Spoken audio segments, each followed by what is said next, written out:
Hey loves, it's Britt, and in this video, I wanted to talk about the natal aspect Mercury conjunct Uranus. So, this is a very fortunate aspect to have in your natal chart, actually. All Mercury Uranus aspects work really well, although there can definitely be some difficulties, especially with the hard aspects, and you could consider this a hard aspect. Um, as well, and we'll talk about that, why that is. But the benefits, in my opinion, outweigh the difficulties. So, when we have Mercury, which is the planet that represents our mind, how we think, talk, communicate, in a conjunction, which is the aspect of pure unison and uniting together, right? A new beginning. With Uranus, which is the higher octave of Mercury, and it represents, genius, rebelliousness, brilliance, and also, it has a very spiritual function connecting to the collective energy. And so this actually works really well as far as the person being ahead of their time mentally and possessing many genius attributes. And also, my favorite thing about this conjunction is that there's a level of mental independence that we don't see with other aspects where, what I mean by this, how do I describe this? It's like they don't care if you don't like their ideas or if you don't appreciate how they think and communicate. There is a real strong authenticity, and like it's not related to self love or anything like that. It's not like self worth or self love, but it's like mentally, we don't care what anybody else is thinking and saying. And so this actually produces the most creativity because they're not sitting there thinking, will people like this? They don't care. And that is one of the most beautiful qualities. I mean, and not everybody appreciates that. Some people will wish that you were different when you have this conjunction, and you don't care. Now, you could have other aspects going on, like Venus squaring Saturn or Moon squaring Saturn or something like that, where maybe you do care, you want people to like you, you have self worth issues, right? But as far as your ideas and your inventiveness and how you communicate, you do not care. You do not need outside approval. And that's where the brilliance comes from. That's where the genius comes from. You can also be a bit of offensive with this conjunction because you're going to say things that other people have never thought of or are shocked by. Uranus is also the shocker, right? The awakener, but it's not through gentleness and soothing emotional energy. It's through pure, impulsive, reactive flares and electricity bursts. And so, sometimes people are going to hate you with this conjunction because you say things that are true and offensive.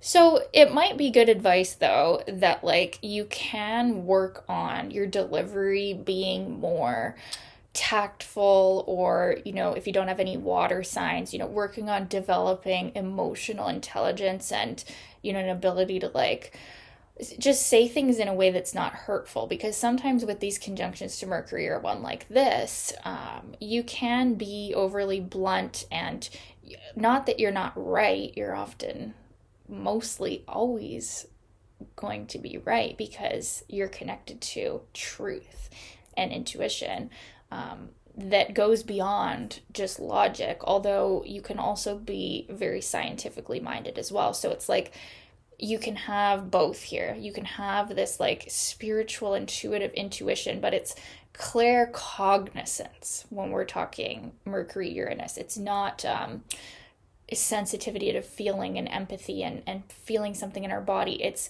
claircognizance is like the clair or the psychic ability, that's what the clairs are, of clear knowing. So it's like knowing the truth of a situation or of a person or of yourself. These aspects can actually help a lot for self inquiry too. So you're very connected with that psychic ability. And yeah, the major downside is just going to be the delivery of the message, which is something that can be worked on. And, once you've kind of figured that out, you'll figure out pretty early on that people react strongly to the things that you say. So this is something that can be worked on, but you don't want to lose your authenticity or your spark. That's not what I'm saying, but it's like you can learn to say things in a way that's not gonna, rip the band-aid off of someone so quickly, right? Like that's what you tend to do with this conjunction, is be very, it's not harsh, but it's just the realness, the authenticity, the electricity of this conjunction. Sometimes it can hurt people, but that's not going to stop you, and it shouldn't, because you are one of the most brilliant, intelligent thinkers of your time, and you are here to bring new forms into reality. This is the aspect of an inventor. You have ideas, you likely could actually invent something. And in Capricorn, because I know a lot of people that have this conjunction in Capricorn actually, because of my generation, although I'm 0 Aquarius Uranus, but a lot of the people I know have it in Capricorn. Even some of the people in my birth year have it in Capricorn. Uranus and Capricorn, I mean. But in Capricorn specifically, or even in earth signs, or in any signs, depending on the houses and other aspects, there can be like creative ability as far as business goes, and like, starting a business, being an entrepreneur, or insight into like things like the stock market, or like financial things, or like there can be, foresight into these kind of things, especially if the second house is involved, being able to kind of predict where we're going to make the most money, or, so it can not just be related to like intuition or science. Like this conjunction can actually be favorable for intuition in like a business sense as well. And people with this conjunction can end up very wealthy because of their insight into, where they should put their money, or what they should start as far as the business goes, or, being able to predict like future trends. Like these people are just right on the ball. Like the stuff that they were saying 10 years ago, 20 years ago is like happening now, or like it's this kind of futuristic mind. So they can really, predict things. But like I said, this isn't coming from an emotional place. They're not, unless they have a whole bunch of like water and Pisces or something going on. This isn't an emotional placement. This isn't a mind that actually uses emotion, which can create some of, less bias too. So the way of thinking, it's like they're not imprisoned by the family of origin either. They're not taking on the beliefs of the family line. They're not taking on the beliefs like peer pressure from friends or groups. They're not going to believe what you believe just because you said it, or you're in a relationship with them, or whatever. There's, like I said, real inventiveness and independence in the mind. So it actually is like a more free thinking aspect. They can be more open-minded, although they're not necessarily open to your ideas as much as the ones that they channel from source, or just from the unique way that their mind works. It's actually hard to put into words the depth here, because it is, in a sense, otherworldly. And there can be different types of people with this aspect, though. Like not all of them are going to be like geniuses, or they might not know that they're a genius. So I'm telling you right now, you are. But sometimes some of them are going to be more spiritually inclined, and others are going to be more scientifically inclined. But regardless of, which path they take, there's a real strong independence of mind, and also, like, even without realizing it, they are in tune with higher forces, with energetic forces, and they kind of know how to be in the right place at the right time in order to further themselves. It's kind of a futuristic conjunction. You know, they don't dwell on the past. They don't. They can sometimes lack living in the present because they're in the future. But as far as like letting something go that's mentally bogging them down, they're capable of that. They can do that. And yeah, like I said, one of the best things about this conjunction is like they're not looking outward to you or what you're thinking or what you're doing to create. The creation is coming from a very deep place. It's coming from, you know, like energetically, like the crown chakra is open and they're receiving the download and they're, you know, creating from that. Now, if they're not spiritually inclined, there can be a bit of mental arrogance because they're not realizing that's what they're doing, that they're actually channeling these ideas. They might think that it's coming from themselves. And then we can see, especially if this is like afflicted, like squaring to Pluto or Saturn or something, you could see the person with this conjunction being incredibly arrogant and like, you know, I know best, like more superiority mentally, right? Because they're taking credit for all these genius ideas that were not theirs. They were channeled, but maybe they don't recognize that there's something higher, right? Which is probably more rare for people with this conjunction because there's that real intuitive knowing that like there is something higher. But like for the more scientifically minded, right? You could see this on the negative side showing up as arrogance, superiority, and inability to see the other person's point of view because of that, because they know better. They know they're smarter than you, and they probably are, but that doesn't mean that they have to close out everybody else's ideas and insight. Like, they're not as open when they're in that place. They kind of box themselves in and they're not really open to suggestion or advice. And like that can get to an extreme, right? So like it's good that they don't rely on other people for advice or for, you know, insight into their next move they're going to make or what they're going to create. That is perfect. That is brilliant.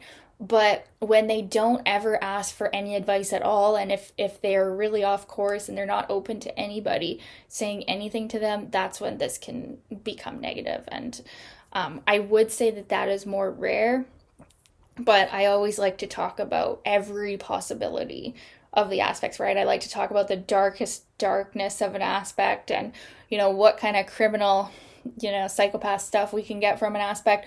And also I like to talk about the highest like frequency that can possibly emanate from someone with this conjunction. So I have to talk about it all, right? You guys know that. And I don't want to piss you guys off. You guys are smarter than me. So just so you know, I have the trine though, although it's a bit wide. I do consider myself to have the Mercury Uranus trine. And all Mercury Uranus aspects are for astrologers. Like, these are the best aspects that you could have to be excellent at astrology. So this one is no different. The conjunction of Mercury and Uranus, possibly the most gifted with astrology because there's that real intuitive understanding of it. And there might also be an attraction to everything that is different. Like if the upbringing instilled, or it didn't, but if it tried to instill a certain way of thinking or believing, the Mercury conjunct Uranus person might make an effort to believe something totally different or at least study it. This isn't really about believing, but they're at least going to want to learn about something that's very different from what they've came from. So that could actually show even traveling around. Like, the people with this aspect are so interesting. Like, if you follow them, if you know them, if you're friends with them, like, they have been some places. They have acquired some wisdom and they've traveled in the mind and likely the body as well to reach new understandings. So they are usually, like I said, yeah, some of the most interesting people that you'll ever know. And when you're talking to them, even if they've got Mercury in Capricorn, which would usually be, you know, more toned down, like earthy version. There's a real restlessness in people with this conjunction. They're like buzzing, and they exude genius energy and brilliance, and like the creativity that comes from them. Like I said, it's so beautiful, it's so amazing. But yeah, one of the downsides of this conjunction is restlessness on a mental level and anxiety. This can lead to anxiety if they don't have an outlet for this energy. They can have, nervous disorders and problems sleeping because the mind won't shut off. So that can be the negative side of this conjunction. With all its benefits, it's like very necessary to do some form of like yoga or breathing exercise. Mercury also rules the lungs.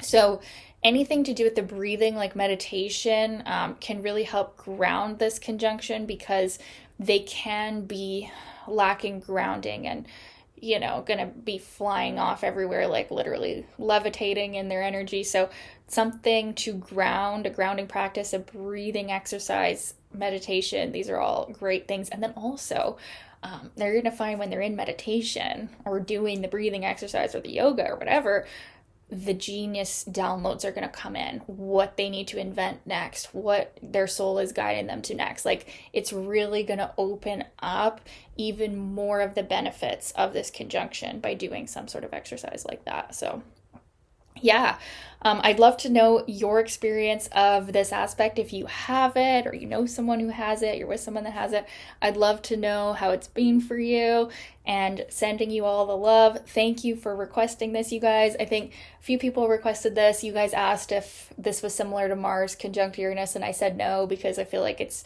just very different themes. You guys aren't as crazy as those guys. They're wild. Anyways, love you guys. Thank you for watching, and we'll talk soon. Bye.